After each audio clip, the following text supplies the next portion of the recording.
Hello, good people. Thank you for supporting my channel. Please like, subscribe, and turn on your post notification bell for future content. I want to get into a couple topics today, topics that I think are relatively important. How canceling student debt affects an entire generation. What are we teaching ourselves and our children? What I wish I knew before taking out a student loan or several student loans. Who is college truly for? Is it for everybody? Like they try to blanket it and mask it to be? I don't think so. But we'll get into those topics, and I'm going to lead off first with how canceling student debt can affect an entire generation. Because right now there's this big question of whether or not we can cancel student debt. Student debt has been going, Congress drafted the bill. The bill has been turned down, turned down, turned down. Biden and Harris have been trying to get this bill passed, turned down, to the point where now it's in the Supreme Court.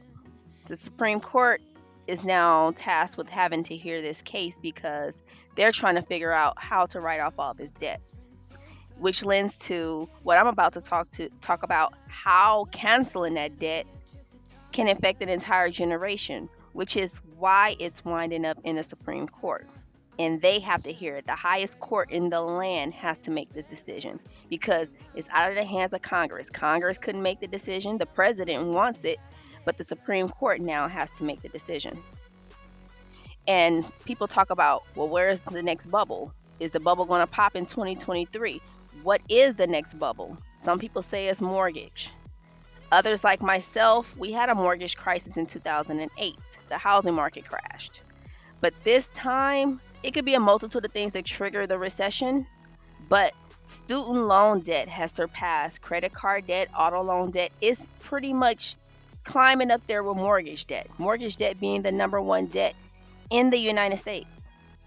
But they're trying to figure out how to cancel that debt, how to forgive that debt, how to give 43 million students with debt relief. Meanwhile, the Federal Reserve is they're increasing the interest rates. Increasing the interest rate. That's the Now, you don't have to pay on student loans actively while you're in college. They give you that. But the interest rates start kicking in soon thereafter. And when they do, the typical graduating student has less to spend. They had little to spend in college. Now they have less to spend coming out of college. And it's multi-generational debt. This debt, if they cancel it, somebody's going to have to pay it. It is going to transfer over to the next generation. There's no magic pen or marker or pencil that Congress or even the President of the United States has that could wipe out $1.7 trillion in student loan debt. $1.7 trillion. That's divided among 43 million Americans paying monthly interest on student loan debt. And you wonder why they have less to spend, why they're not invested in assets, not investing in retirement, not saving. They don't have the extra money to save. Because if you know how interest work, it's accruing every month. And the banks, the institutions, they're going to get their money first. They're going to get their interest first. So a person with a student loan paying on a student loan, they're paying the interest first before they ever even dream of touching the principal. A person with a student loan could spend 10 years paying on a student loan and then checking their balance, and they're only paying the interest. The principal is still remaining the same. Probably knocked off $100. You'd be lucky if you knock off 1,000. But you spend that 10 years paying interest only. And most people are that $1.7 trillion worth of student debt, and the forgiveness of that is not the whole 1.7 trillion. They're only giving $10,000 per student in forgiveness. And the average student debt is thirty to $150,000. Let's say example, you got $30,000 in student debt. You get the loan forgiveness, $10,000. That knocks you down to 20,000, but you still have to pay that 20,000 and interest is still accruing on that 20,000. That 20,000 can easily be raised back up to 30 if you're only paying the minimum balance. It could easily creep back up. And if you have $150,000 worth of student debt and you wipe away $10,000, that still leaves you with $140,000. They're not forgiving the entire balance for everybody. It's just a $10,000 forgiveness. Now, I don't know about you guys, but $30,000, $150,000 is a lot of money. And most of us young kids who decided to make this decision to go to college at a young age, we're forced with the decision of, do I want to go to college or do I want to invest in a house? Do I get my first job? Do I generate some cash before I go to college so that I can buy my first home? Or do I go to college or invest? Do I go to college or do I put capital into a business to start my own business? But canceling student debt, those are the decisions that we're made to have to make at 18 years old. Decisions that'll affect the entire rest of our lives. At 18, you're supposed to know exactly what you want to do for the rest of your life. No breaks in that. And obtain a degree in that. That's that's a lot of weight to shoulder and for an 18-year-old. And people change their minds all the time.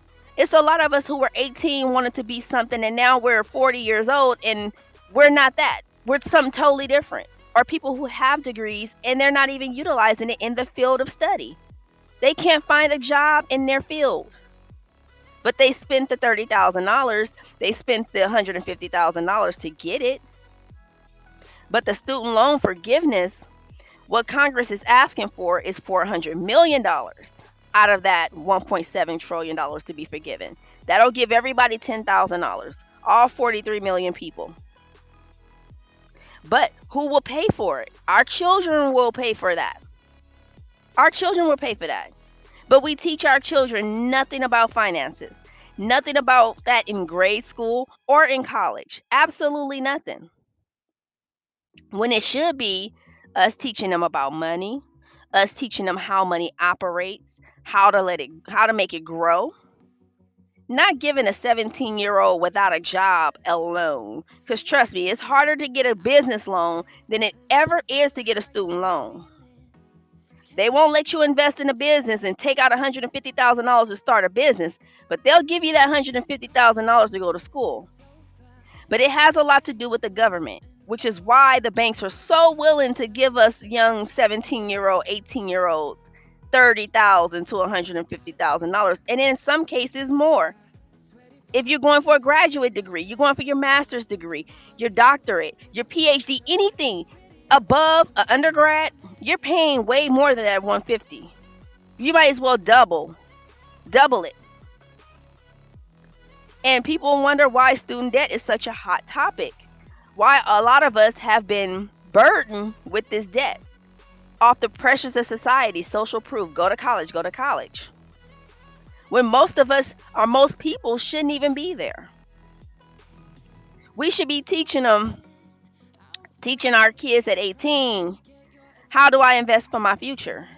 How do I invest in real estate? How to have healthy relationships with money and debt. Production versus consumption. How to make money stay and grow. But shout out to the teachers because teachers in grade school, per the federal government, are teaching to the standardized test. They don't have room to teach the kids how to invest in the future, how to invest in real estate, the importance of money and debt, and production and consumption, because they have to teach to the test. Math is in there, but math is a general subject. Math is it's a lot more to finances than just math. Let's just say that. Teach them how 32K to 100K of debt at 22 years old exiting college is not good. It's not good. Teach them how to play a different game. Teach them how to play the game of money. For those who learn how to play the game of money at 18, those are the winners. They're usually the winners. Trust me. We're supposed to be teaching them how to play Monopoly, not how to gamble away the debt or not even care through means of credit cards, student loan debt, basically enslaving the poor. That's how most people get into the rat race. Now, when I mention rat race, I'm not talking about, oh, your average person with a 9 to 5 job. That's not the rat race. The rat race itself is a person with a 9 to 5 job, or not even a person with a 9 to 5 job. Anybody who generates income, but you're generating the income, but your relationship with consumption, you consume too much. You're out buying too much. You're not bringing in enough money. So a person making $100,000 can be in a rat race and struggling month to month because their relationship with consumption is all off. They're buying things every month, money flying out the house. They don't have a good relationship with money or debt. School should be teaching us how to escape the rat race, how to escape the debt trap. But instead, they encourage us to go into it. And I'm talking encouraging us to the tune of millions of students a year, spread among private, public, nonprofit, profit universities all over the state, all over the country. Teach our kids how to escape mediocrity. Most of our kids are complacent. They're, I mean, they don't care. But we have to instill that in them. Because what I wish I knew before taking out a student loan, I wish I had the knowledge that I have now, the knowledge to find better investment vehicles. Because college is an investment if you're going to get a good return on it. But the return is not guaranteed. Imagine people with student loan debt north of 100K, $100,000. I bet a majority of them wishes they were making those payments towards retirement versus paying a past education that they may or may not even be benefiting from today. Because not everybody is utilizing their degrees. For example, the average 4-year university, you'll pay somewhere around 30,000 a year. And that's on the low end. That depends on what type of school, the prestige of the school. Let's lowball it at 30,000 a year. Minus food, leisure, etc., right?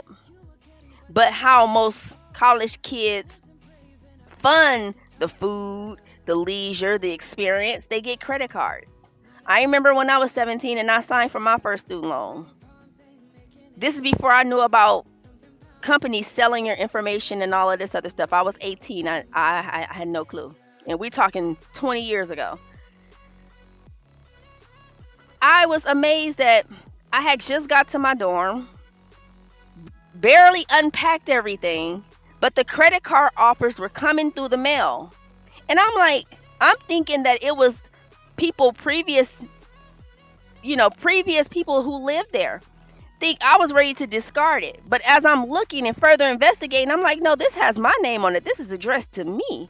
I haven't even been here long enough to get mail here. No one knows I'm here but my parents and my few family members. How am I getting MasterCard, Visa, Discover, everything dropping in the mail? And most kids bite the bullet because they not only give us 17, 18-year-olds student loan, 30K per year, they also saddle us with credit card debt. Mind you, the average 18-year-old going into college, we don't have jobs. I know I didn't, but they were so willing to give me all of this money. And I'm like, how so? But that's how most of us college kids funded our college experiences. Minus me because I didn't bite the bullet with the credit cards. But a lot of people bite the bullet. They don't want to eat oodles and noodles their whole college, all 4 years. They want to have a little room to breathe. So they'll go get the credit cards. And the average person has 5 credit cards. You rack up about 2 of them in college. Guaranteed. 120K. Now, if you finish on an average of 5 years, that's if you finish on an average of 5 years. You may even rack up 150K of student loan debt. Remember, I told you the average is about 30,000 a year. So if you spend 5 years there, there's your 150K. If you have a 50K or $60,000 a year salary, imagine investing $30,000 of your salary towards home ownership, retirement. You just basically changed the game as opposed to giving it to the college institutions. Where I'm sorry, I mean, I have to say this because it's amazing when you look at the numbers.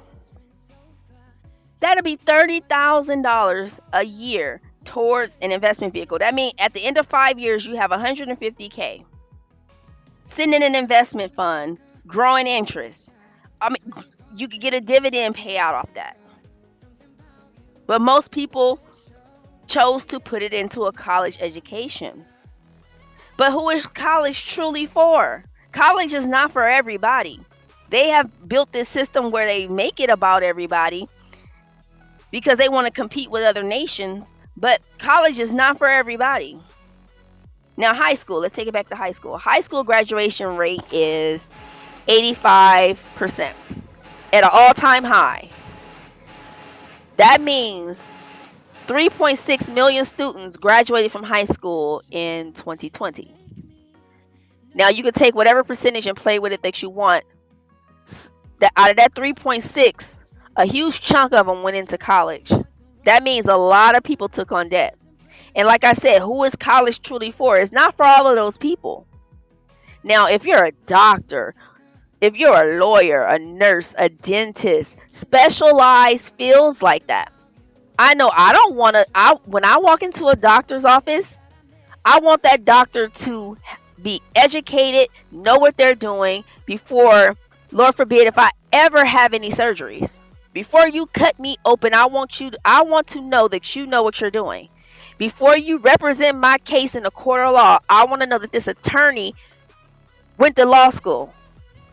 The nurse that's issuing me my medication and, checking my vitals. And I want to make sure that she went to school and got an education for that. So I'm not saying education is not necessary. It's necessary for the right people that it is for. But it is not for everybody. Now, the college graduation rate is 29.4%. Now, let's break this down. 29.4% of 20 to 20-year-olds graduate with a BA, Bachelor's of Art, Bachelor's of Science in 5 years. They complete it. 20.4% of 24-year-olds to 29-year-olds graduate in 5 years. 16.4% of 30 years or older graduate from college.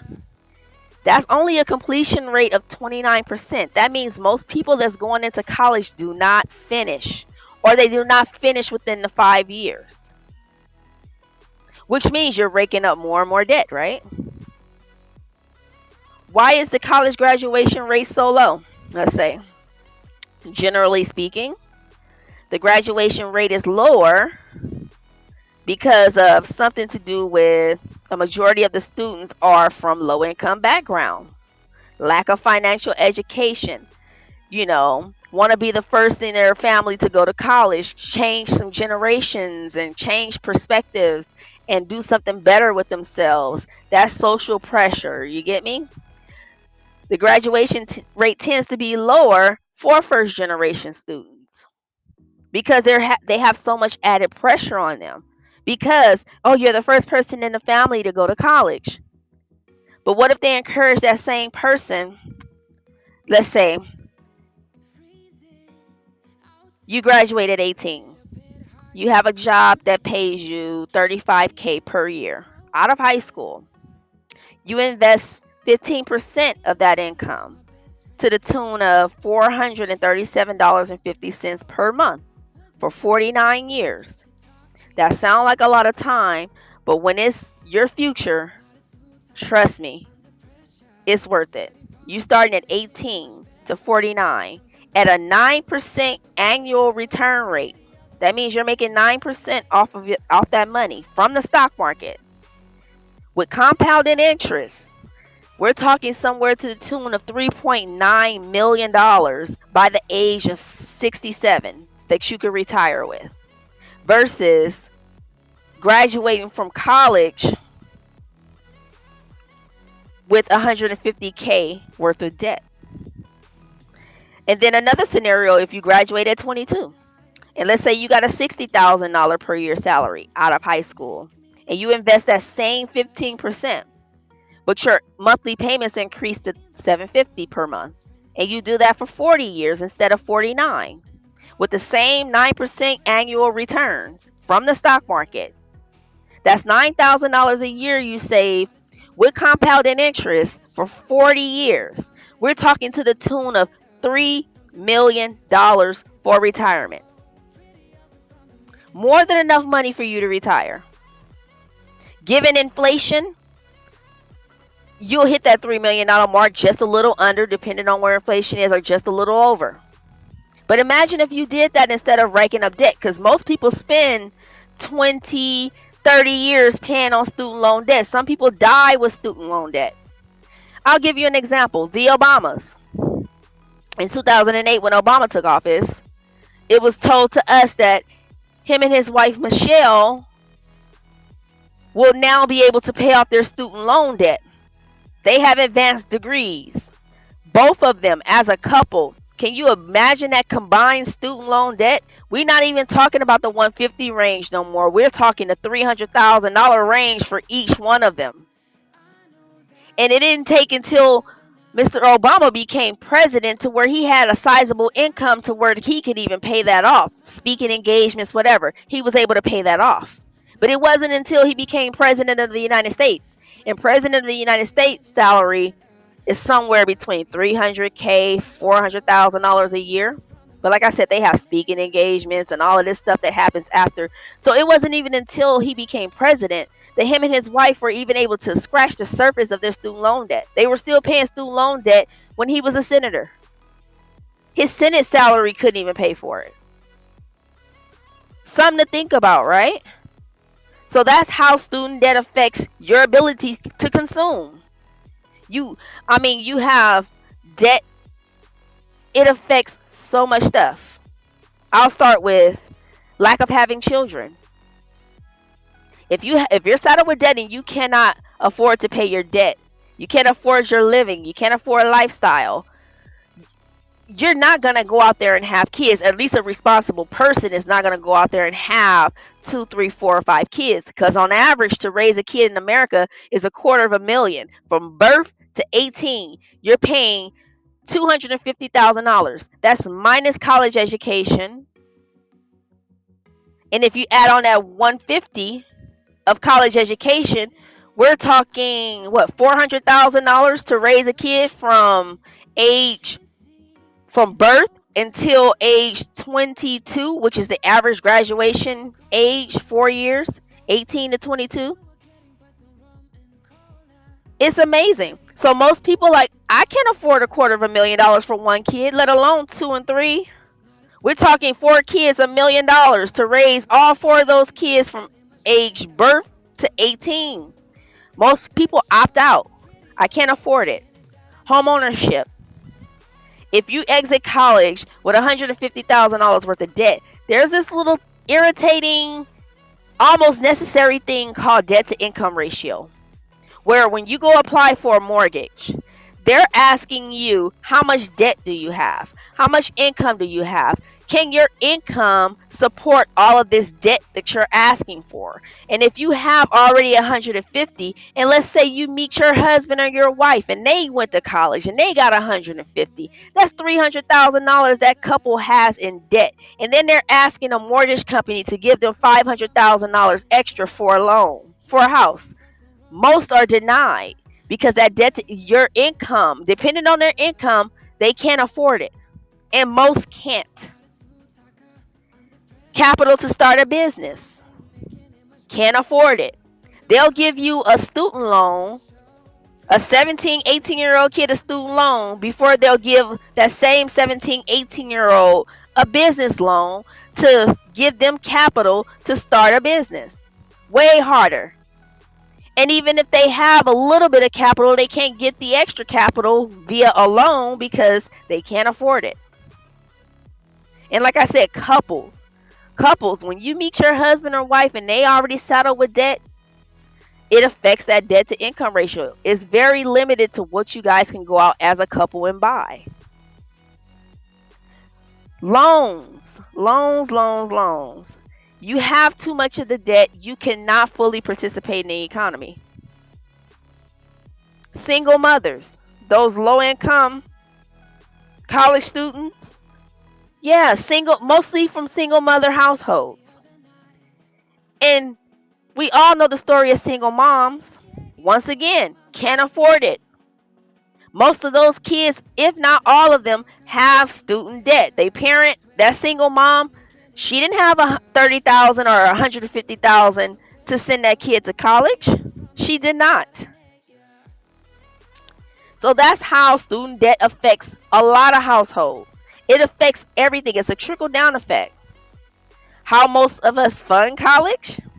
Credit cards, personal loans, waiting on that financial aid to check the drop during the quarter, itching and scratching, waiting for that money. Most of what you learn in college is crazy that I learned. You could Google most of this stuff. And not say that tongue in cheek, but most of the stuff you spend the first 2 years in college. What pissed me off, you spend the first 2 years in college repeating high school with your general education, meaning your English, your math, your history, all of the courses you just finished in 12th grade and graduated and done. You right back in college for the next 2 years, paying 2 years. That's $60,000 at minimum. 30,000 per year. $60,000 to go through high school again. Meanwhile, you just graduated. And I'm sitting there folding my arms like, I just did all this. I'm sitting there bored as hell. I did all this. Can I get right into my major? Can I get right into my field of study?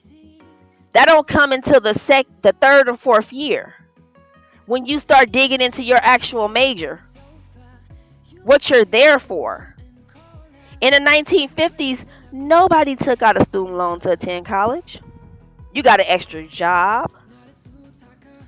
You did everything you needed to do, but you did not take out a loan. In fact, the student loans weren't even available. The government didn't enter the equation until long after the 1950s. They want to compete with the Soviet Union, the space race. Who has the smartest demographic? Who has a smarter country? We need to get our citizens educated. We can't be number 52 on the math list. We can't be number 82 on the English list. We need our skills increased. But from 1970, college costs went from $5,279. Now, with inflation, in 2016, it has now tripled. We're talking $16,000. And it has only been rising ever since 2016. It keeps going up to where you hit that $30,000 mark. Then it's double what it was in 2016, just here in 2023. Now, a lot of us experience college, right? And when you settle with all of these responsibilities on how you're going to pay, every semester you see and you hear, you see the anxiety on people's face. How am I going to pay for next semester? How am I going to pay for my books? How am I going to do this? How am I going to afford room and board? It's always a how or what if. Anxious about getting a high paying job right out of college. Anxious about tuition, like I said, every month. Will I be able to do it? Work at the university to supplement your income. Anxious about being in debt forever. The never ending cycle of debt. Moving back with your parents. Boomerang children and adults. You can't afford room and board. You graduate from college at 22, 24. You go back with your parents because you now have $150K in debt and you can't afford. And depending on if you defaulted or not, your credit is messed up. And the 2020 sickness, when the world shut down, it forced a lot of people to rethink and think about, is college really worth it? Is it worth it? We put so much into it, but is it really worth it? And like I said, it's not for everybody. The college graduation. Now, when you get to college graduation, the minute you grab your certificate, walk across the stage, and they exit you out of college, you're now finished. You're done. You completed your term. You're done, right? You have what is called a 6-month grace period on those loans. Meaning, 6 months after you graduate from college, those billing statements are coming in on those student loans. That 30,000, that 150,000, yeah, you got to start paying it back. And they give you 6 months after you graduate from college to find that dream job that's paying you six figures a year and start servicing your student loan debt. And most people, those six-figure jobs aren't guaranteed out of college. They make it seem like they're there, but they're not there. Ask. It's a million stories online about people and their student debt. A million of them. Now we have a lot of student loan providers here in the US. We have Sally Mae. Sally Mae was formed by the government. Sally Mae gives banks loans at discounted rates and things like that. Yeah, Sally Mae. SoFi, Citizens Financial Group, Earnest, Discovery, Common Bond, Discovery Financial Services, and more. Now you have federal student aid examples. You have financial aid, Pell Grants, student loans in the U.S., federal direct student loans, federal work study programs, federal Perkin loans, federal supplement education, and more. Now, what gets me is this next loan I'm going to mention. It's called the Parents Plus loan. This is when the kid, for whatever reason, need extra money or can't get the loan, their parents can get a loan to fund their child's education. Now, who knows how much debt your parents already have? They haven't paid off their mortgage. They're still working towards retirement. They're still saving. But they turn around and take out a Parent Plus loan to fund your college education on top of the existing debt that your parents already have. So that lessens the assets that you're going to get in the future because now your parents are rerouting 150K towards your college education. But they allow parents to go and sign up for loans just solely under the parent's social security number. And the parents are solely responsible for that. The kids, the student loan debts that I'm talking about from the student loan providers, those Sally Mays of the world, students like myself went in and signed those loans. Our parents may have been sitting in a chair next to us, and most low income parents, they don't understand the terms of them loan conditions. All they know is they want a better life for their kids, and this is the only way it's going to get funded. But parents go in there and they sign and grab up more debt. Parent Plus loans, amazing. And parents, I don't think the parents have a grace period. But if your parents were to expire, aka pass away, before that loan is serviced, guess who that loan is going to fall back on to? The estate, their offspring. That debt still has to be paid. And student loan debt is not dischargeable in bankruptcy court. You can charge off credit card debt, you can charge off auto loan debt, you cannot charge off taxes, and you cannot charge off student loans. Like I said, once the federal government got involved in subsidizing student loans and guaranteeing that the banks and the college institutions will get their money, it was over. It was over. Now, what would happen during an economic downturn when it comes to millions of people graduating from college? Now, a lot of economists assume that or predict that, no one can predict it, but the writing's on the wall. Now, nobody knows when it's going to happen. Some say 2023, maybe 2024, but the economy will downturn. And it might not be masking unemployment numbers now, but there will be. And if you think there's little jobs for college graduates now, there'll be even less because these businesses that are going out of business, they are not returning. And they've been falling. I mean, you have businesses that have went bankrupt. I'm talking chapter 11 and chapter 7 since 2020. When the 2020 sickness, the world shut down, a lot of businesses weren't able to survive that. A lot of companies downsizing, including the tech companies, the Amazons, Walmart laying off people. It's only just starting. So those people who graduate, maybe in 2022, 2023, it's going to be harder to find job prospects because the government is going to switch from quantitative easing, QE, which is AKA stimulus money, stimulating the economy, giving businesses and people, private citizens money. They're going to move to quantitative tightening, which is QT, meaning they're trying to slow down the economy. They're trying to stop people from buying homes like crazy, stop people from running up debt. They're trying to slow down the economy.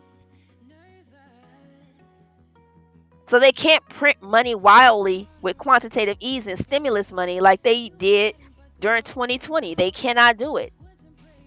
Government Congress just went in December 2022 and asked for a debt ceiling raise to the tune of $1.7 trillion.